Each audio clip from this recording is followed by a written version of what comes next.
un immense privilège pour moi ce matin de recevoir Sophie Latrelle, copropriétaire de Hydro-Météo. Je rappelle un petit peu c'est quoi la raison d'être de ces entrevues-là. C'est justement de faire rayonner des entrepreneurs d'ici et que ces entrepreneurs-là aussi puissent nous inspirer comment ils ont vécu cette période-là dans leur entreprise, qu'est-ce qu'ils font maintenant, comment ils vont l'avenir. Alors, c'est vraiment... en fait, aussi, j'ai le bonheur de connaître Sophie depuis déjà quelques années et c'est une femme de cœur qui m'inspire énormément. Alors, Sophie, merci beaucoup d'avoir accepté. Je me sens bien honorée que tu aies accepté cette entrevue ce matin. Alors, sans plus tarder, je vais te laisser te présenter et nous parler un petit peu, c'est quoi ton entreprise, dans quel secteur d'activité, qu'est-ce que ça fait Hydro-Météo? Merci Hélène. Tu sais que c'est un réel plaisir d'être là. Écoute, oui, Hydro-Météo, en fait, on est dans le secteur de l'environnement et de la sécurité civile. C'est une entreprise privée qui existe depuis 27 ans maintenant. Notre créneau, c'est la surveillance et la prévision des crues sur les rivières du Québec. Donc, tout ce qui est la prévision des inondations, des embâcles, des expertises, tout ça. Puis, effectivement, on achève notre période critique de l'année, si tu veux, pendant ce confinement. C'est pas évident. Mais justement, comment vous avez vécu ça? Parce que là, cette année, tu pourras nous en parler. J'ai l'impression que ça a peut-être un petit peu plus tranquille que les 2 dernières années au niveau de la crue des eaux. Mais comment vous avez vécu ça comme entreprise là à partir de la mi-mars? Ben, c'est exactement depuis la mi-mars, on écoute les consignes. Écoute, on a mis Hydrométéo en confinement, si je peux dire, et on a commencé le télétravail. Mais entre toi et moi et nous tous, Hydrométéo est très chanceux. On est très chanceux parce que, comment je pourrais dire, on a été qualifié au départ de service essentiel. Parce OK. qu'évidemment, notre créneau, en fait, nos clients, la majorité, ce sont des municipalités riveraines qui ont des problèmes d'inondation, d'embarque, etc. Et puis, on ne pouvait pas arrêter notre programme de surveillance là, le 15 mars alors que les clients commençaient à vivre un stress de saison. T'sais. Fait qu'au départ, on a été qualifié d'entreprise essentielle. Donc, on a maintenu et on devait maintenir nos services de surveillance, de prévision, de surveillance sur le terrain, de maintenir les différents bulletins qu'on émet pour nos clients. T'sais. On ne pouvait pas arrêter ça du jour au lendemain. Puis de toute manière, on pouvait se le permettre parce que on faisait du télétravail. Le 3/4 des employés sont en télétravail et ont accès, si tu veux, à notre site pour le travail, donc pour faire de la modélisation des prévisions. Puis on a aussi une page qui s'appelle le SOS Hydro, que tous les clients viennent prendre leur information là. Fait que ça pouvait se faire en télétravail. OK. On a quand même maintenu les tournées à une personne par camion, tu sais, des trucs qu'on a effectivement mis en place de garder la distanciation. Mais je crois qu'on a été chanceux parce qu'il n'y a pas jusqu'à maintenant de service qui a été interrompu, si je peux dire. OK. Et dans les services connexes que vous offrez, comme là, les services essentiels se sont maintenus, mais Hydro-Météo Oui. aussi, vous offrez des services connexes. Alors ça, à ce moment-là, est-ce que ça s'est maintenu également ou comme entrepreneur, vous avez vécu sur les clients qui ont reporté, qui se sont posé la question, comment vous avez vécu ça comme entreprise? Ou comment vous le vivez aussi présentement, là? Mais il y a eu un ralentissement, effectivement. Écoute, on a un autre secteur d'activité, c'est l'installation de matériel et d'instruments de mesure, autant Oui, météo qu'hydrologique. Tu sais. oui. Ça, ce sont nos deux techniciens qui vont sur le terrain. En fait, c'est un achat et une vente d'équipements, d'installation, puis de branchement. Puis, il y en a qui étaient dus pour ce printemps-ci, donc il y a des municipalités qui comptaient sur ces instrumentations-là pour surveiller les niveaux d'eau. Ça a été maintenu, sauf que au niveau administratif, il y a eu un ralentissement, tu sais, il y a eu comme un délai. Fait que ce qui fait que ce qu'on devait, disons, installer au mois de mars a été retardé au mois d'avril, puis même encore au mois d'avril, il y en a qui sont retardés au mois de mai. Tu sais. Oui. Parce que ça prend aussi, bon, on a fait des rencontres préparatoires en vidéoconférence, mais il faut aller visiter des sites. Il y a un autre projet faut faire reprendre un projet de bathymétrie, donc aller prendre des profondeurs d'eau, des niveaux d'eau. Ça demande effectivement de sortir de notre région. Fait que on a, oui, une lettre comme de quoi qu'on est un service essentiel, mais de là aller faire une étude bathymétrique, c'était pas essentiel. Maintenant que ça va être permis, on va devoir, dans la prochaine semaine, des 2 prochaines semaines, voir si on peut effectivement se rendre sur les lieux, mais il y a aussi l'effet que c'est en dehors de notre région, puis que ça prend de l'hébergement, puis ça prend une toute autre organisation. Fait que il faut voir à partir de maintenant s'il y a des hôtels qui sont ouvertes. Est-ce que c'est sécuritaire pour mes employés de les envoyer là? T'sais. On est habitué quand on fait des études à l'extérieur, c'est soit qu'on on passe par on loue des chalets ou encore on passe par la plateforme Airbnb, tu sais. Ouais. Et là, ça, c'est fermé. Ouais. C'est sûr qu'il faut servir de bord. Puis est-ce qu'on peut continuer nos mandats avec le confinement? C'est étape par étape. Alors, qu'est-ce que tu dirais justement au cours des dernières semaines? On a été chanceux. Est-ce que tu as des préoccupations pour, à partir de maintenant, as-tu des préoccupations pour l'avenir? Qu'est-ce qui a été le plus, je vais dire, déstabilisant dans le fond au cours des dernières semaines? Personnellement, c'est l'ennui. OK. Écoute, tu sais, Hydrométéo au printemps, là, c'est très vivant, là. Écoute, s'il y a de l'effervescence dans le bureau, il y a des taux de garde de 24 heures, il y a toujours du monde au bureau 7 jours sur 7. Je remplis le frigidaire, tu sais, pour qu'il y ait des collations pour tout le monde à toute heure de la journée, tu sais, des trucs comme ça qui fait que le bureau est vivant, que quand je rentre à 7h30, 8h le matin, il y a déjà quelqu'un qui finit son chiffre de nuit, puis l'autre recommence le jour, puis il y a des entrées-sorties pour aller faire des tournées. Là, tout le monde part chacun de chez eux ou fait tout le travail de chez eux ou quand quelqu'un fait une surveillance terrain, vient chercher un camion puis s'en retourne. Fait que c'est l'ennui. C'est l'ennui dans mon bureau. On est deux, chacun de notre étage. Puis j'ai des gens qui ont une santé un peu plus fragile, fait que autres qui ont été en confinement dès le début, c'est eux autres probablement qui vont revenir à la fin du confinement, tu sais.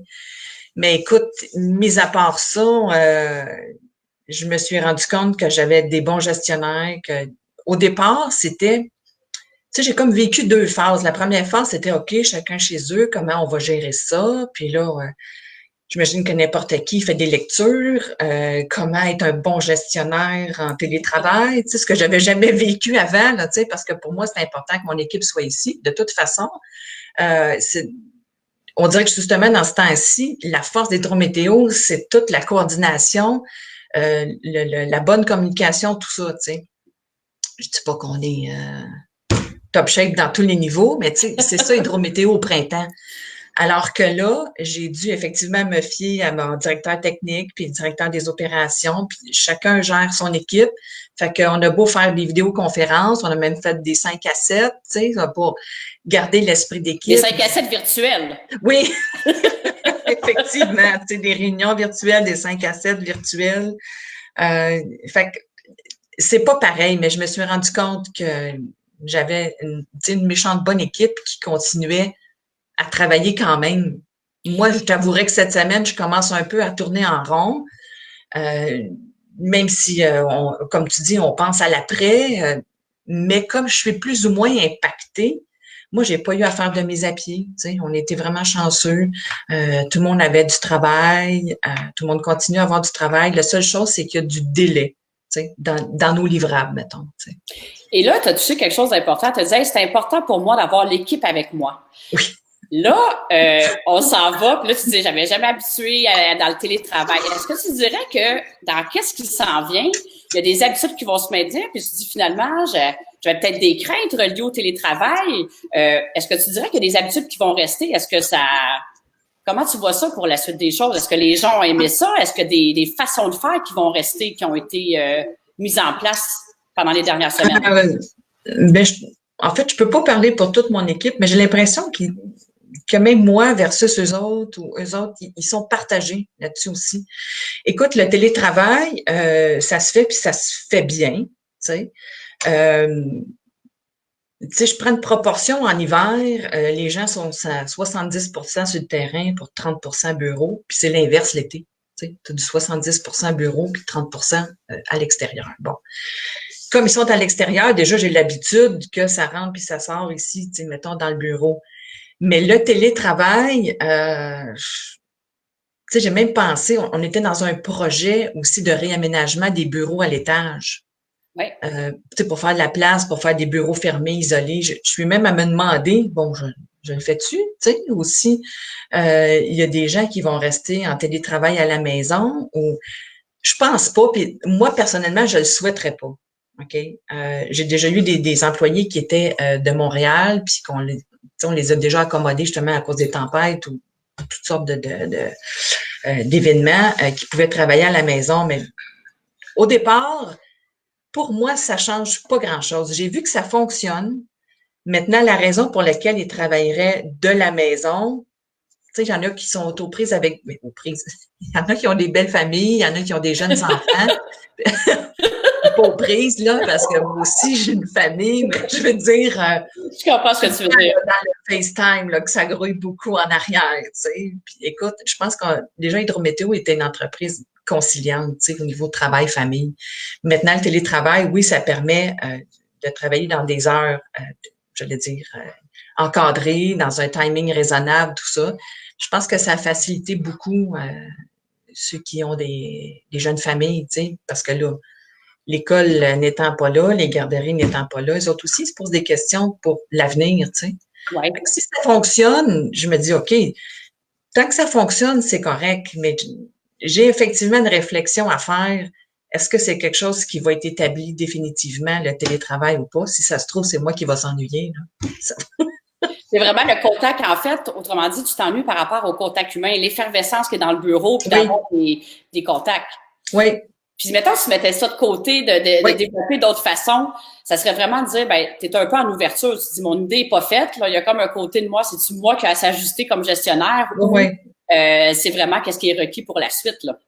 Non, non, je suis pas fermée dans le sens où je le vois bien que le travail peut se faire, la concertation, la coopération, le partage, tout ça.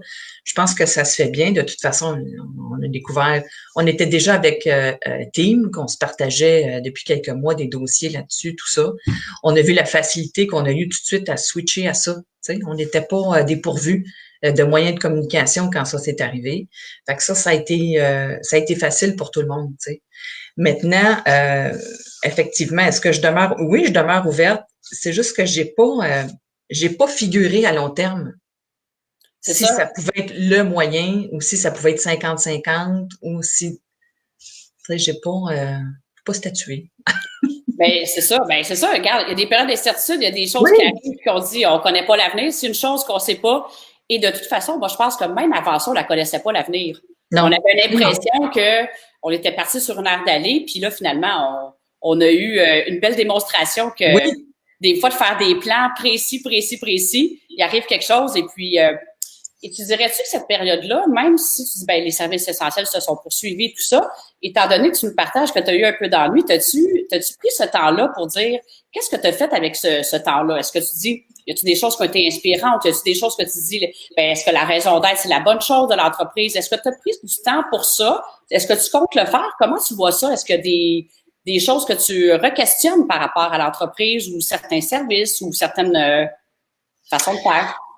en fait, au départ, j'ai fait le tour de l'impact sur nos clients.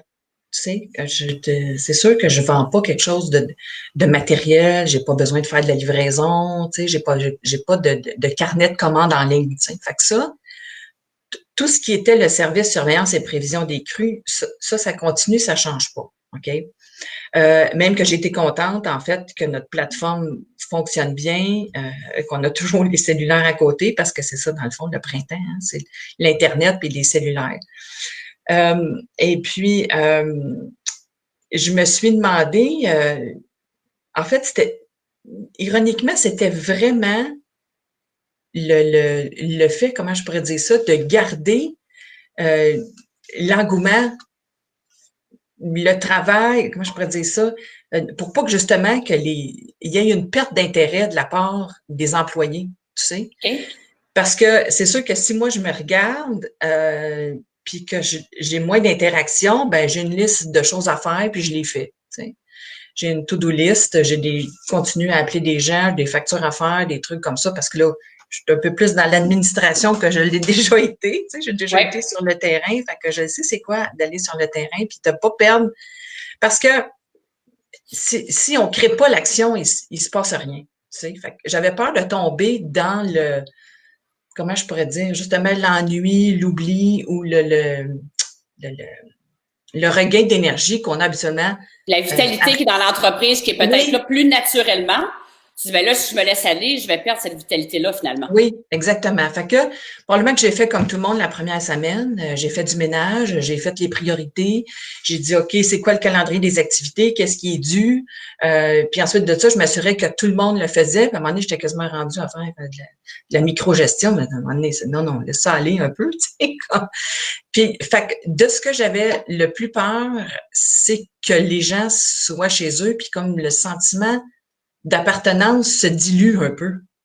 Et qu'est-ce que tu as fait pour justement, à t'écouter parler, je pense que le sentiment d'appartenance s'est maintenu. Qu'est-ce que tu dirais que tu as fait concrètement pour que l'ambiance, que le sentiment d'appartenance, puis l'engagement, que tu continues à la ressentir d'après de l'équipe, qu'est-ce que tu as fait?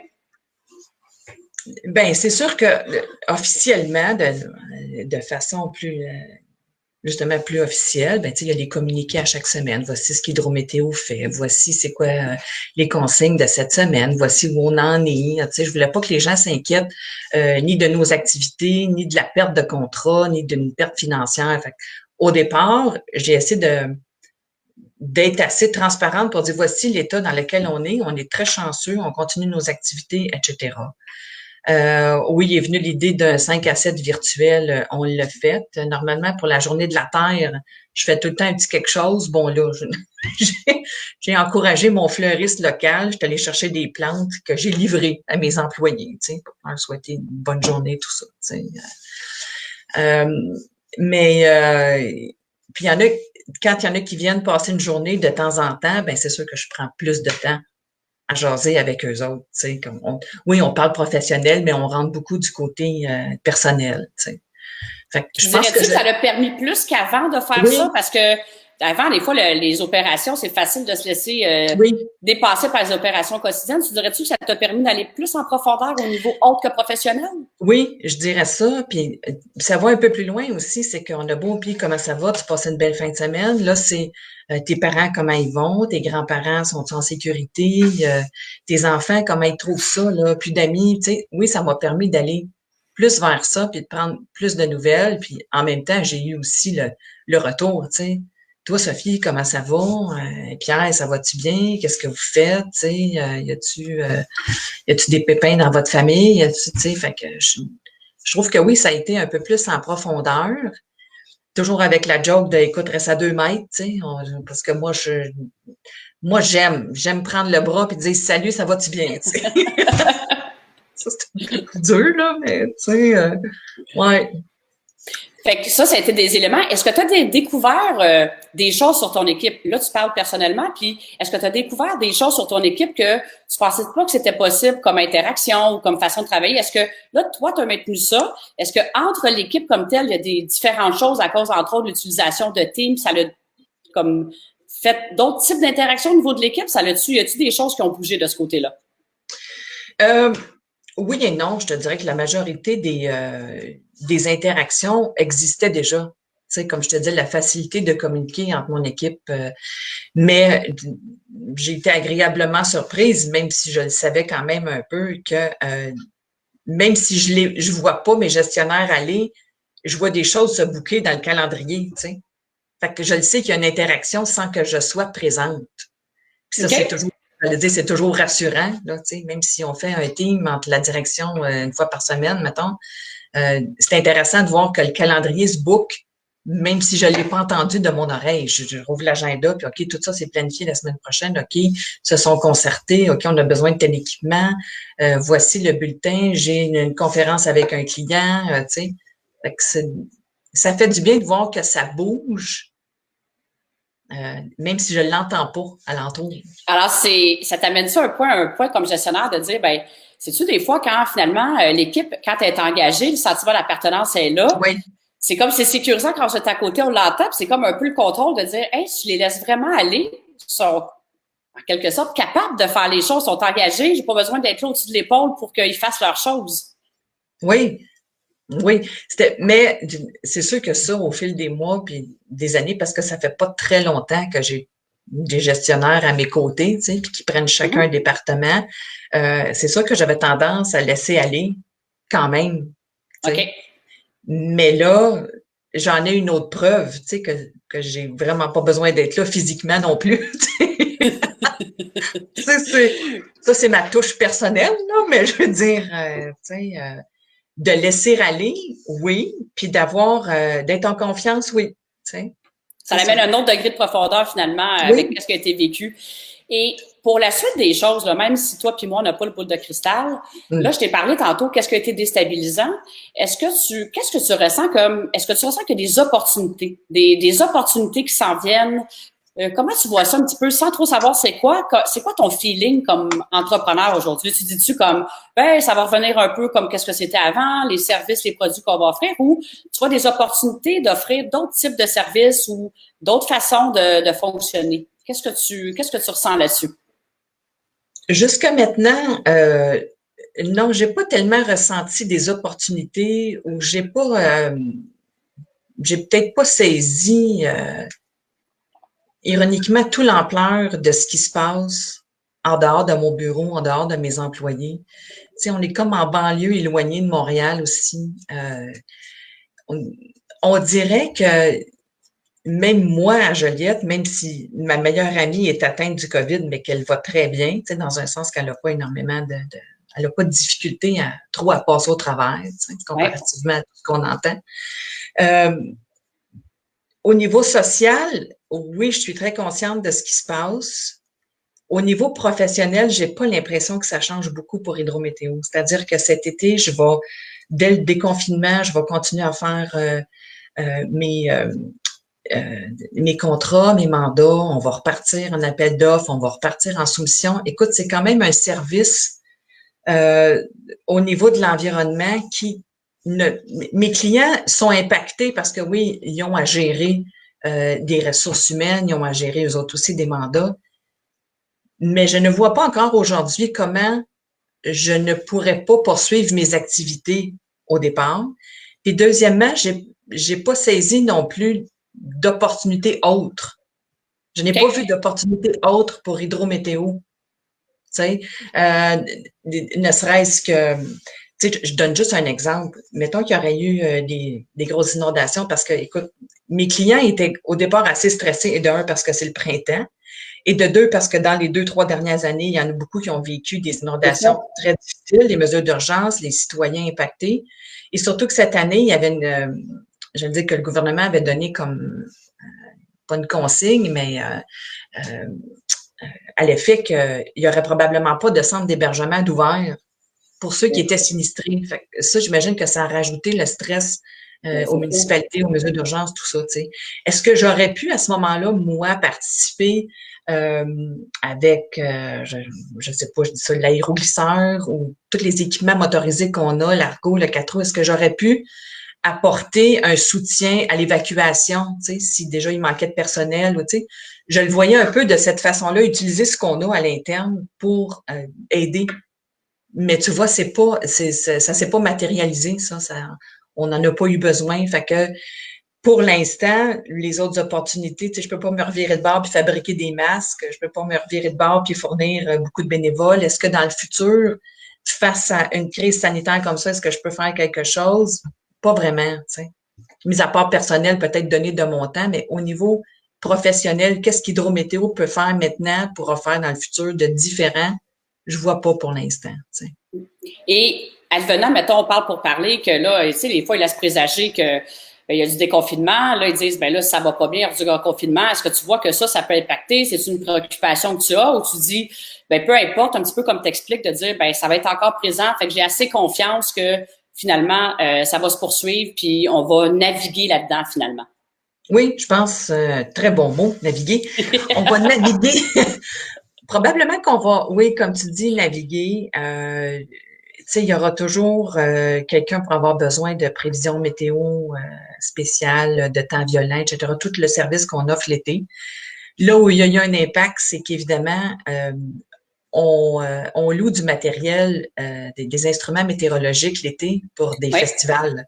Tu sais, comme le Festival d'été de Québec, la scène qu'il y a là, on a une station météo sur le dessus. Fait que ça, c'est sûr que c'en est un contrat qu'on a perdu. Tu sais. Mais ça, j'allais dire, on est chanceux parce que c'est une infime partie de notre secteur d'activité. Mais qu'est-ce qui a été annulé? Justement, les festivals, euh, là où on avait des stations météo.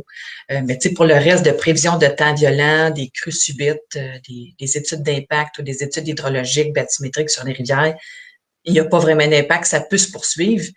Si on a des délais, c'est justement à cause de certains fournisseurs qui sont pas en mesure de nous fournir des pièces à court terme comme habituellement, ou encore des municipalités qui ont des délais dans l'octroi de leur mandat. Tu sais. Et là, toi, à travers tout ça, ben, tu dis, OK, on s'en sort quand même bien, il y a quand même des impacts et tout ça. Qu'est-ce que tu dirais qui est le plus important comme dirigeant, comme leader actuellement, de voir la situation actuelle qui fait en sorte que, tu sais, tu passes à travers ça de façon assez sereine, tu sais. Oui. Tu as parlé de ton ennui tout à l'heure. Qu'est-ce que tu dirais qui est le plus important pour un dirigeant qui nous écouterait présentement dire, OK, voici la situation. Qu'est-ce qui, selon toi, fait la différence que tu passes à travers ça de façon sereine comme ça? Mon équipe. C'est sûr que si j'ai des gens qui sont malades, qui sont préoccupés, que je facilite pas leur travail actuellement, que je les laisse pas balancer leur équilibre, tu sais, l'équilibre maison, l'équilibre famille, l'équilibre travail, l'équilibre de se changer d'idée dans tout ça, parce que y en a qui font du sport puis là, ils en font pas, tu sais, comme. Fait que tout ce qui est de la santé, évidemment, de mes employés, ma santé à moi aussi, tu sais, si je peux dire ça comme ça. Donc, ma santé à moi, la santé de mes employés, de mes partenaires, ensuite de ça, de rassurer les clients. Écoute, que on a de la relève, qu'on prend soin de nous autres, qu'on est capable d'offrir le service, tu sais. Je pense que ces deux étapes, puis de rassurer aussi tout mon entourage de toutes les mesures qu'on prend, tu sais. Fait que la communication a été super importante. Ça, Oui, entre guillemets, c'est loin que de négliger ça. C'est de dire ça, c'est vraiment important qu'on dise où on se situe comme entreprise avec tous les intervenants qui sont autour de l'entreprise, finalement. oui, oui. Et dis-moi, étant donné, on n'en a pas parlé tantôt, je t'ai présenté comme copropriétaire, mais tu es en affaires en couple, toi. Alors, tu dirais-tu que ton partenaire, qui est ton mari, partenaire d'affaires, as-tu vécu ça de la même façon que toi, la situation actuelle? On pourrait poser la question, mais j'imagine que tu as un peu d'informations, vous côtoyez un petit peu. Oui. Je pense que j'ai été la leader là-dedans, la principale leader. Écoute, lui était déjà en télétravail, puis souvent à la fin de la saison comme ça, il prend des vacances parce que ça a été souvent rock'n'roll, puis ça a été, dans le fond, le chef prévisionniste. Fait que il se trouve rendu au mois d'avril à avoir un peu de manque d'énergie, tu sais. Fait qu'il reste stand-by pour prendre le relais de l'équipe scientifique qui sont là, l'équipe de prévisionnistes. T'sais. Fait que déjà, il était à la maison. Il est dans 2 semaines de vacances. Okay. Fait que il essaie. Pierre est un jardinier exceptionnel. Fait que c'est important pour lui, au fin avril, début mai, de partir son potager. Ce qui fait que là, moi, j'ai dit toutes mes intentions. J'écoute, voici mon plan de match ce que je vais faire à chaque semaine pour parler à nos employés, tout ça. Puis, c'est sûr qu'il est toujours en CC de ce que je fais, mais je te dirais que principalement, il me back à 100% là-dedans. Là, tu sais, il sait que ma force, c'est plus justement au niveau des communications puis des ressources humaines. Tu sais. Fait que, j'allais dire... Comment dit, le vécu serein, vous aussi, dans le sens que, OK, on se parle, on continue à faire notre équipe telle qu'elle était finalement, puis ça n'a pas été le vécu. Tu sais, quand on a commencé à parler du confinement, la fin de semaine avant la mi-mars, on s'est assis tous les deux puis on a dit, OK, c'est quoi là? On a-tu un plan A, plan B, plan C? Écoute, puis quand on s'est rendu compte qu'on avait fait toute la liste de nos clients actuels, de nos mandats actuels, de notre équipe, de ce qui pouvait se faire à distance ou pas, puis de tout ce qu'il fallait mettre en place, je te dirais qu'on était déjà pas mal avancé dans notre façon de fonctionner. Il restait à faire le switch du télétravail, tu sais. Vous avez mis la clarté là-dedans rapidement, finalement. Oui, tu sais, oui. Je dis pas que ça aurait peut-être pas été le même. Comment je pourrais dire? On l'aurait peut-être pas vécu aussi sainement si ça avait été le 2 janvier, là. Tu sais, qu'on avait beaucoup de travail à faire, tout le monde ensemble, à l'extérieur, au bureau. Ça arrive dans une grosse période de l'année, ce COVID-là, pour nous autres. Mais ironiquement, c'est arrivé dans un bon timing. sais. Comme je dis, le 2 janvier, ça aurait été tout autre, là. Hey Sophie, tu sais pas quoi, ça fait déjà 30 minutes qu'on jase ensemble, là. C'est tellement agréable de jaser avec toi. Est-ce que tu aimerais ajouter un mot de la fin avant qu'on conclue, exemple pour justement, est-ce que tu aimerais ajouter un mot de la fin avant qu'on dise un beau bonjour à... Non, les conclusions, ça me fait toujours de la peine. De toute façon, non, ben, écoute, je te remercie de m'avoir laissé l'opportunité de dire ça. Puis je pense que chaque entrepreneur a sa vision, probablement, son type d'entreprise ou le nombre d'employés à gérer. Mais je dirais que c'est toi aussi qui me l'as appris dans les dernières années, d'être vraiment aligné tête-cœur, puis de parler surtout. Écoute, c'est une crise sociale. Fait que, allons-y au départ avec notre cœur, puis finissons par la tête. Tu sais. C'est très beau, ça, Sophie. C'est ça mon mot de la fin. Mais écoute, j'ai pas besoin de rien ajouter. Je te remercie énormément du temps que tu as consacré aujourd'hui. Je vais dire un beau bonjour à tout le monde. Exceptionnellement, au lieu de jeudi, j'ai une entrevue avec un autre entrepreneur inspirant demain, Pascal Hogg de Toiture PME. Alors, je serai en Facebook Live demain matin dès 11h. Alors, je dis à tout le monde, je vous souhaite une merveilleuse journée. Encore un gros merci, Sophie, et à très bientôt. Merci. Bye bye.